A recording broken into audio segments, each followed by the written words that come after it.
본문의 말씀의 제목은 복음 증거 이후라는 말씀입니다. 복음 증거.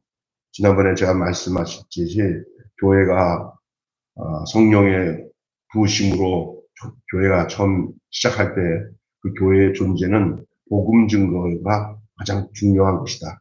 한 크리스찬이 구원받아서 이제 하나님의 자녀가 되고 크리스찬이 되었을 때 이제 그의 삶의 가장 중요한 삶의 목적과 당위성은 복음 증거라는 말씀이 되었습니다. 그런데 이 복음이 증거된 후에 그 다음이 어떻게 돼야 되냐, 그게 중요합니다. 우리는 그것이 되고 난 뒤에 그 다음에 어떻게 되었느냐는 사실들을 가끔 잊고 살 때가 많습니다. 예수 믿고 구원받았습니다. 하나님의 자녀가 되었습니다. 그 다음에는 어떻게 돼야 됩니까? 그게 드러나야 돼요. 그 결과가. 그래서 오늘은 초대교회에서 이 복음을 증거하고 난 뒤에 특별히 베드로가 복음을 전파하고 난 뒤에 작은 숫자가 아니라 막 하루에 막 3,000명이 이 복음의 내용을 듣고 예수님을 영접하고 회개해서 이게 구원을 받는 역사가 나타나는 본문이 오늘 읽은 본문입니다만 이 내용에 나타난 그 복음이 전파된 이후에 저들의 모습이 어떠했는지를 보면서 우리가 오늘 이 땅에 살아가는 동안에 복음을 증거한 후에 나타나야 될 내용들을 살펴봤으면 좋겠다. 그렇게 생각을 해서 이 본문을 통해서 복음 증거 이후라는 제목으로 한 편을 나누게 됩니다.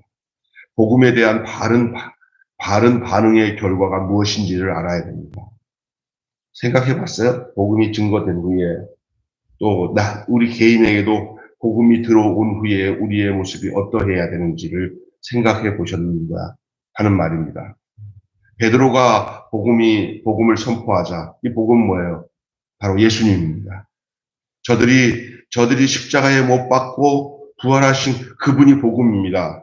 그 복음이 전파되자 예루살렘에 있는 거주민들을 포함해서 신도수가 3,000명이 더해졌다라는 게 오늘 우리가 읽은 본문 내용이잖아요. 이 놀라운 일이 거기다가만 초점을 두면 안 되는 거야. 3,000명이 더 늘어났다. 와, 됐구나. 이게 아닙니다. 그 3,000명이 하루아침에 복음을 받아들이고 회개해서 이제 신도의 수가 3,000명이 늘어난 거, 거기다가 초점을 두면 안 됩니다. 그것도 중요하지만, 그러나 그 숫자보다 중요한 것은 그 복음을 들은 자들에 대한 그들의 반응, 그들이 이 복음으로 인해서 그들에게 나타난 반응과 그들의 그 이후의 삶입니다. 예수를 영접했습니다. 성령이 임했습니다. 교회가 세워졌습니다. 수많은 사람들이 늘어났습니다. 신도의 수가 3,000이나 더했다고 얘기합니다. 그런데 그들이 그 후에 그 삶이 복음에 대해 반응한 다음에 그들의 삶이 어떠했느냐가 중요하다는 거예요. 선포를 들은 사람들이 어떻게 반응을 했고 그들의 삶은 어떠한 삶으로 변화되어 이어져 갔는가라는 얘기예요. 오늘 그 내용이 첫째로 저들에게 이 복음이 증거된 후에 어떤 역사가 일어나냐, 죽게 대한 그들에게 회개와 믿음이 생겼어요. 복음을 듣지 않았으면 회개 안 했습니다. 복음을 듣지 않았으면 회개 안 했고 그 복음을 듣지 않았으면 믿음을 가질 수가 없습니다. 그래서 로마서에 믿음은 들음에서 나고 들음은 그리스도의 말씀으로 말미암느니라. 오늘도 복음이 선포된다는 것은 그 복음으로 인해서 회개의 역사가 일어나고 믿음이 더 왕성해지고 없었던 믿음이 생겨나는 역사가 이 복음 증거를 통해서 나타나야 되는 줄 믿습니다. 복음이 전파됐는데도 불구하고 회개 역사도 일어나지 않고 믿음이 안 나타나요. 그 사람이 예수를 믿는 믿음이 없어요. 그렇다면 그게 복음이 아닐 수가 있다는 얘기예요. 복음이 선포되자 사람들은 회개와 믿음으로 반응했습니다. 저절로 된 게 아닙니다. 은혜입니다. 기적입니다. 그러나 인간적으로 이것은 그냥 묵과할 수 있는 게 아니에요. 인간적으로 이것은 반드시 확인하고 가야 돼요. 그 복음이 증거됨으로 인해서 회개가 일어났느냐? 그 복음이 증거됨으로 저들에게 믿음이 생겼느냐? 그러나 인간적으로 이것을 반드시 확인하고 가야 되는데 왜 그러죠? 그것이 변화의 시작이기 때문입니다. 그리고 하나님의 백성이 되는 첫걸음이기 때문입니다. 이것이 이루어지지 않고 회개와 그에 따른 믿음이 그 복음이 전파된 후에 나타나지 않는다면 그 전파된 복음은 진짜 진실로 그 복음으로서의 그 효과가 나타나지 않았다 해도 과언이 아닙니다. 그러니까 복음 증거에 나타난 첫 번째 증거는 회개와 믿음이 따라야 돼요. 그것이 바로 하나님 백성의 첫걸음이기 때문이에요. 이 과정이 없는, 지금 말하자면 이 복음이 증거되고 난 뒤에 회개의 역사가 일어나지 않고 그들에게 믿음이 나타나지 않는다면 그는 하나님 백성이 될 수 없는 거죠. 그러면 이 과정이 없는 그 이후의 신앙생활은 진짜가 아니라 가짜라는 거예요. 오늘날 우리가 복음을 전한다고 하면서도 우리들 주변의 성도들의 모습이나 우리 신도들의 모습 속에 이런 회개와 그리고 그리스도 예수에 대한, 주 예수에 대한 믿음에 대한 내용들이 그들의 삶 속에 전혀 나타나지 않는다면 분명하게 얘기합니다. 가짜입니다. 가짜입니다. 이거는 할 수 있어요. 종교 생활은 할 수 있어요. 변명할 수 없는 가짜입니다. 그렇기 때문에 복음 증거 이후에는 반드시 회개와 주 예수에 대한 믿음이 일어나야 되는 것이다. 그것이 오늘 초대교회에서 나타난 증거였습니다. 또 하나는요, 교회에서의 바른 관계가 나타납니다. 복음이 전파 이후에 나타나는 것은 교회에서의 바른 관계. 복음에 반응한 자들이 다른 신자들과 함께 했습니다. 이 말은 뭐냐? 복음이 증거된 후에부터는요, 같은 복음 안에서 그 말씀을 듣고 같은 믿음을 갖는 사람들끼리 서로 연합한다는 거예요. 서로 함께 한다는 거예요. 복음이 전파되는데도 불구하고 나는 나밖에 몰라.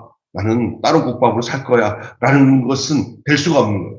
믿는 자들은 서로 함께 하게 되는 줄로 믿습니다. 이 복음에 반응한 자들에게 있어서 나타난 복음 이후의 증거는 다른 신자들과 함께 했습니다. 공동체의 삶이 시작되었습니다. 여러분, 우리가 교회 다니면서 이렇게 보면은 우리 주변에 본사님, 집사님이어서 우리 매일 교회 한 가족을 만들었는데 보면은 제가 우리 집사람을 이렇게 봐도 이 가족들 챙기듯이 이렇게 내 가족 아니면 그게 챙기겠어요? 복음으로 하나 된 거예요. 어제도 오이를 무지무지 많이 사가지고 조금 했는데 이 사람도 생각나고 저 사람도 생각나고 하면서 그 오이를 이렇게 해가지고 몇 봉지 더 사와요 오면서 그래서 사가지고 동거함이 보니까 이건 인간의 힘으로 하는 게 아니에요. 복음이 전파되어서 하나님의 그리스도 안에서 한 가족을 만들었는데 이거는 그냥 혈육 가정들보다 그렇게 안 해. 주 예수 그리스도로 말미암아 하나님 나라의 공동체가 되어져서 함께하는 거예요. 그 음식은 뭐 별거 아니지만 참 뭐 교회 새벽에 나오는 집사님이 하는 얘기가 뭐 다른 교회 사모님들은 성도들이 사모님 챙기는데 우리 교회는 거꾸로 사모님이 다 챙긴다고 이런 뭐 사모님 없다고 곰곰이 생각해 보니까 그러네. 너무 귀한 것을 우리가 발견을 못한 거예요. 사실은 진짜 야 근데 그게 뭐야 하고 싶어서 마지못해서 하는 게 아니라 한 공동체이기 때문에 다른 가족, 다른 신자들과 함께 하는 거예요. 그 예수 아니면은 함께 눈 맞추고 말하고 하겠어요? 예수 안에서 한 피바다, 한 권속이 되기 때문에 신앙생활, 복음이 증거되고 난 뒤에는 그리고 그 복음이 증거된 사람들의 모습을 보면은 이젠 다 내 피요, 내 살이요. 그냥 전부 다 그거 다 품고 살게 되는 것이 복음 증거 후에 나타난 역사인 줄로 믿습니다. 그냥 혼자 안 살아요. 혼자 안 살아. 그게 복음이 온 증거예요. 여러분, 교회를 생각하면 기분이 애틋하고 어려운 성도들을 보면은 그냥 돌봐주지 않고서는 살 수 없을 것 같고 처음 신앙생활 해가지고 까딱까딱 하는 성도가 여러 가지로 영적으로 곤란을 겪고 생활에 어려움이 되면은 그냥 남사스럽지 않아요. 내 문제도 힘들지만 내 문제는 생각도 안 나. 이게 복음으로 반응하는 삶의 모습인 줄로 믿습니다. 복음이 증거된 후에 초대교회는 없었던 이런 반응들이 나타나는 거예요. 어떻게?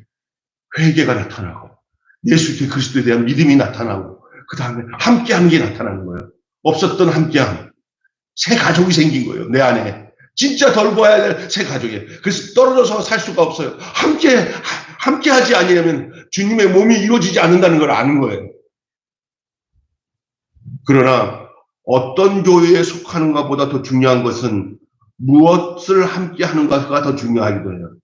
어떤 교회에 속하는 것도 중요하지만 그것보다 더 중요한 것은 뭐예요? 거기에서 무엇을 하고 있느냐는 게 중요한 거예요. 무엇을. 그들이 오늘 본문에 보니까 첫 신자들은 이 초대교회 신자들은 그 함께함으로 하는 일이 어떤 일이나 하고 그 오늘 본문을 딱 까집어서 보니까 오늘 발견되는 게 뭐냐면 그들이 함께 했을 뿐만 아니라 그들이 하는 일이 뭐였냐는 거예요. 뭐였어요? 그냥 보고초와 그걸로 끝났어요? 아니에요. 중요한 게 있어요. 그게 뭐냐? 진리를 배우고 사랑을 나누고 주를 섬기는 데 함께 했습니다.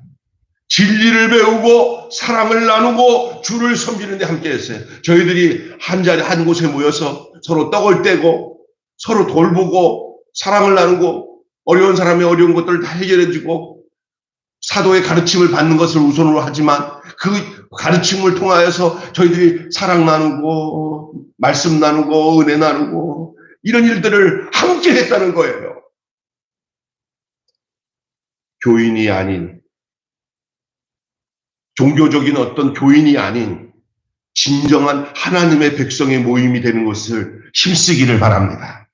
바로 이 초대교회에 나타난 복음이 증거된 그 현상의 내용이 이게 성경 사도행전 오늘 본문에 있는 내용이네라고 끝나는 게 아니라 이 사도행전 나오는 이 본문의 내용이 나타난 복음 증거 이후에 나타난 교회의 모습이 바로 우리의 삶의 현장이 되고 우리 교회의 모습이 되고 우리가 하고 있는 일들이 된다면은 이것은 진정으로 우리가 주님에 대한 복음에 대한 반응을 하고 있다고 생각해도 틀린 일이 아니라고 저는 좀 믿습니다. 마지막으로는 그들은 이렇게 첫째로 주님에 대한 회개와 믿음 그리고 저들이 교회에서 바른 관계를 갖고 함께하고 또 사도의 가르침을 받아서 떡을 떼고 또 구제하고 서로 돌보고 이러면서 한 공동체로서의 진한 은혜의 나눔들이 그 교회 안에서 나타납니다. 한 몸 아니면 할 수 없는 그 놀라운 공동체의 축복이 나타납니다. 그런데 그걸로 끝나는 게 아니라 우리들만 좋은 것으로 끝나는 게 아니라 함께 했던 교인들과 복음으로 반응한 성도들만의 즐거움으로 끝나는 게 아니라 이제 그들은 나가서 세상에서 다른 삶을 보여주는 삶을 살게 되는 줄로 믿습니다. 이게 복음에 대한 바른 반응이에요. 야, 첫 모임에 응답한 자들은 이 패역한 세상과 다른 삶을 살았습니다. 신자는 주일보다 더 많은 시간을 세상에서 살고 있습니다. 기껏해야 주일날 와서 하루도 아니야. 몇 시간 찬송 부르고 서로 안녕하세요 집사님 권사님 하고 다 살지만 그게 전부가 아니잖아요. 일주일에 작은 시간이에요. 진짜 많이 사는 것은 뭐냐? 직장에서 주님 모르는 사람들과 함께 부딪히면서 사는 시간이 훨씬 많습니다.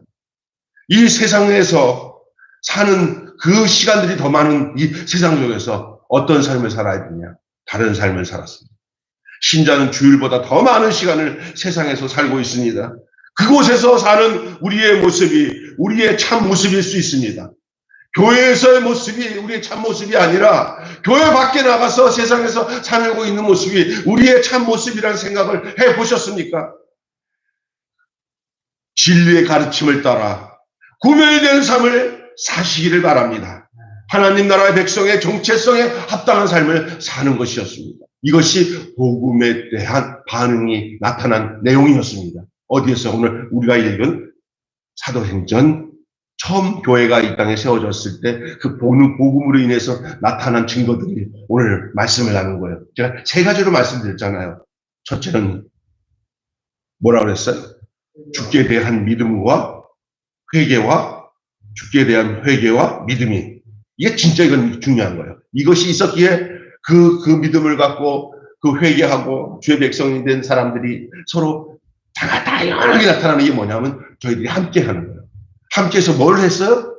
사도의 가르침을 받아요. 진리의 말씀 안에서 서로 사랑으로 나누고 베풀고 해서 우리는 절대 떨어져서 살 수 없어요. 떨어지면 죽지만, 흩어지면 죽지만 뭉치면 산다. 이렇게 하면서 저들은 주의 몸된 교회를 공동체로 이루게 된 줄로 믿습니다. 그것이 복음에 나타난 증거예요. 그러고 난 뒤에 그들이 그걸로만 우리끼만 좋다고 살지 않고 세상 밖에서 정말 다른 삶을 살았습니다. 그것이 우리의 정체성이요, 우리의 모습이라는 사실을 말씀하고 있습니다. 결론 짓고 말씀을 나누고, 오늘 2부 예배도 성찬식도 있어요. 첫 선포에 반응한 사람들은 오늘 보세요. 회개와 믿음으로 새로운 삶을 시작했다 했어요. 지금 제가 얘기하고 있는 건 지금 우리가 오늘 읽은 초대교회 본문 내용이에요. 그 내용을 보면서 오늘 우리가 어떻게 이것을 비춰야 돼요, 우리의 삶을. 저들은 복음을 듣고 난 뒤에, 예수를 믿고 난 뒤에 그 말이죠. 예수님을 내 주구주로 영접하고 내가 회개하고 새 사람이 되고 하나님의 자녀가 됐어요. 그렇게 믿음을 시작한 저들은 삶에는 새로운 삶이 시작되었죠. 그런데 그것이 제일 먼저 어디서부터 그 증거가 나타나냐면 서로 함께하는 교회로 나타납니다. 여러분 이제 복음을 받았다, 내가 예수를 믿었다는데 나 혼자 예수만 믿고 살지 하고는 공동체를 이루지 못하고 함께하는 삶을 이루지 못한다면 뭔가 결핍되어 있는 거예요. 그 진정한 복음이 아니에요. 진정한 복음이 오면은 사람을 사랑하게 되는데, 특별히 어떤 사람들과 하나가 되냐면은 자기와 똑같은 믿음을 가진 사람들과 하나가 되든지, 좀 그렇지 못하더라도 나와 똑같은 사람이 되도록 하기 위해서, 예수를 제대로 믿게 하기 위해서 돌볼 사람들에 대해서 손을 펴서 그 사람들 품으로 안아서 한 몸을 이루게 되는 줄로 믿습니다. 그래서 더 성숙한 성도들을 자기 안으로 끌어들여서 그들을 주님 안에서 함께 건축이 되고 함께 자라가도록 되어지는 줄로 믿습니다. 아멘. 이 교회예요. 그래서 교회 안에서, 진리 안에서 하나님과 더불어 세상과 바른 관계를 맺는 데 집중하는 거예요. 세상에서 하나님의 백성으로 구별되게 살아가는 역사로 나타난다는 거예요. 그게 오늘 우리가 읽은 초대교회 사도행전 오늘 6장에 나오는, 오늘 사도행전 오늘 우리가 읽은 이 본문의 내용이에요. 사도행전 2장 37절부터 47절 내용이 바로 이런 내용이에요. 균형 있는 신앙, 복음을 통하여 따르는 균형 있는 신앙, 통전적인 신앙, 왜곡되지 않고 전체적으로 전인격적으로 이 전체를 아우르고 있는 그 건강한 신앙, 이 신앙이 바로 오늘 우리가 읽었던 오늘 본문에 나오는 성령이 임하고 이 사도들을 통하여서 복음이 증거되어짐으로 인하여서 나타났던 그 교회의 모습이 오늘 우리의 모습이 되고, 그 모습 속에 여러분이 그 삶의 주역으로서 쓰여지시기를 주님의 이름으로 축원합니다. 우리가 막 땀 흘려 육신적으로 성도들을 돌보고 사랑하고 하는 일들이 그냥 뭐 세상에 어디로 가도 뭐 이렇게 보면 X 동생, X 누나, 뭐 우리 의형제 가짜 이렇게 하는 사람들이 있습니다. 그런 거 질이 전혀 달라요. 거기는 아버지가 없어요. 거기는 생명이 없어요. 진짜 생명이 없어요. 그러나 우리는 이거는 혈육보다도 더 친한 하나님 아버지 안에서 당신의 아들 예수님을 보내줘서 피 흘려 값주고 사신 바로 우리들의 사실을 알아야 돼요. 한 사람 한 사람이 얼마나 이쁜지, 내 수고가 하나도 아깝지가 않고 내가 저들을 위해서 애쓰고 힘쓰며 기도하며 저들이 온전한 믿음으로 살아가는 것들이 바로 이게 하나님이 가장 기뻐하시는 복음에 따르는 증거라는 사실을 알고 힘써 살아가는 그런 모습이, 여러분 특별히 교역자들은 우리들이 먼저 그렇게 살아가는 모습을 통해서 하나님의 영광이 이 땅 위에 교회를 통해서 나타나게 되는 줄로 믿습니다. 아멘. 오늘 한마디로 본문 말씀을 딱 한마디로 여러분이 압축해서 말씀한다면 복음은 분명한 변화를 수반한다. 따라서 합시다. 복음은 분명한 변화를 수반한다. 그러니까 변화가 없고 그것이 그 삶의 내용에 나타나지 않는 오늘 이렇게 복음 이후에 이 나타난 이 증거가 없다면은 우리는 이건 숙고해봐야 돼. 이게 내 복음이 진짜냐, 가짜냐. 가짜일 수가 있어요. 그러나 오늘 이 복음이 증거됨으로 말미암아 초대교회에 나타났던 이 세 가지 반응, 주께 대한 회개와 믿음, 그리고 교회에서의 바른 관계를 통한 함께하는 모습들, 그리고 그 삶 속에서 또 우리가 이 세상을 향해서 구별된 모습으로 나타나는 그 모습들이 나타나고 있다면 그래서 복음에 대한 반응으로 나타난 아름다운 모습이에요. 이렇게 그냥 묵묵히 성령의 이끄심에 따라 살아가다 보면 하나님이 수많은 영혼들을 주님으로 인도하게 해 주실 것을 믿습니다.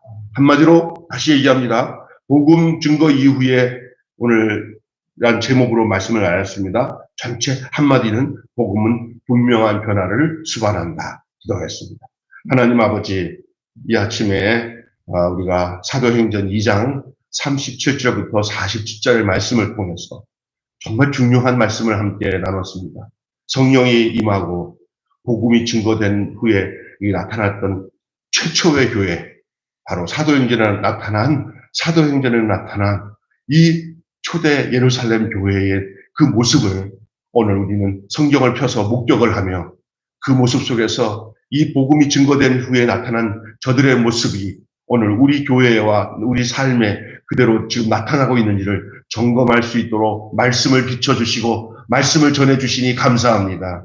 하나님 아버지, 복음이 우리에게 나타나면 분명한 변화가 수반되는 줄 믿습니다. 이 복음이 있어 난 뒤에 우리가 회개하고 예수를 분명히 믿음으로 말미암아 이제 믿는 자들이 서로 함께 모여서 서로 그 부족한 것들을 채워주고 서로를 돌봐주는데 거기는 어떤 이기적인 게 없이 이타주의로 내가 먼저 또 가진 자가 먼저 힘 있는 자가 먼저 그러면서 조금 더 그것이 귀찮거나 어렵지 않고 사랑으로 역사하는 힘 때문에 수고로 하는 모든 일이 다 그 모든 사람들에게 영향을 주고 사랑을 주고 그 복음을 증거하는 그 역할을 수반하는 통로로 사용하도록 주께서 역사하시는 줄로 믿습니다.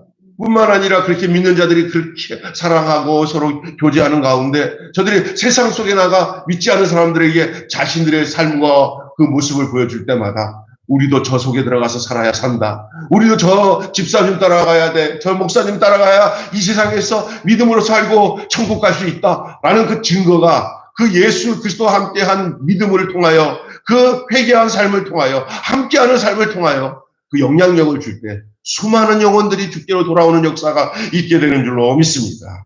오늘 이 귀한 말씀을 함께하고 우리가 아버지 비록 이 아침에 적은 소수가 예배드리는 시간이지만 우리가 다 함께 은혜를 받는 귀한 말씀